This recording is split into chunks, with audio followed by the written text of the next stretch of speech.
అదానితో దేశానికి నష్టమట, అదానితో దేశానికి నష్టమట. ఇది రాహుల్ గాంధీ గారి ఉవాచ.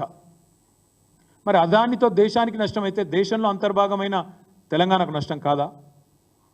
అదానితో వేరే రాష్ట్రాల్లో నష్టమైతే, ఆయా ప్రాంతాల ప్రజలకు నష్టమైతే మరి ఇక్కడ తెలంగాణలో నష్టం కాదా? లాభం ఎట్లా అవుతుంది? రాహుల్ గాంధీ గారు చెప్పాలని చెప్పి మేము డిమాండ్ చేస్తూ ఉన్నాం.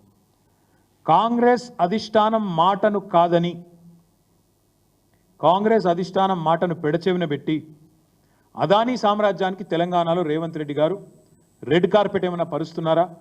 ఇది కూడా తప్పకుండా, ఒకవేళ అట్లా జరుగుతున్న మాట వాస్తవమైతే మరి ఆయన మీద చర్య తీసుకుంటారా, తీసుకోరా? ఇది కూడా రాహుల్ గాంధీ గారు సమాధానం చెప్పాలి.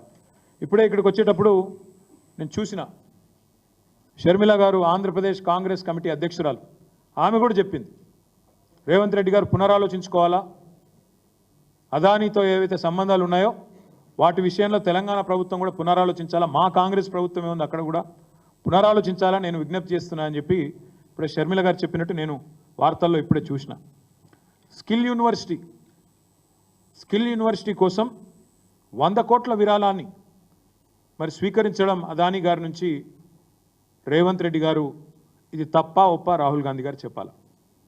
మీరు కేవలం బట్టగాల్చి మీదేస్తాం, బురద జల్లుతాం, కానీ మా వరకు వచ్చేసరికి మాత్రం సమాధానం చెప్పం అంటే కుదరదు. రాహుల్ గాంధీ గారు తప్పకుండా మీరు సమాధానాలు చెప్పాలి.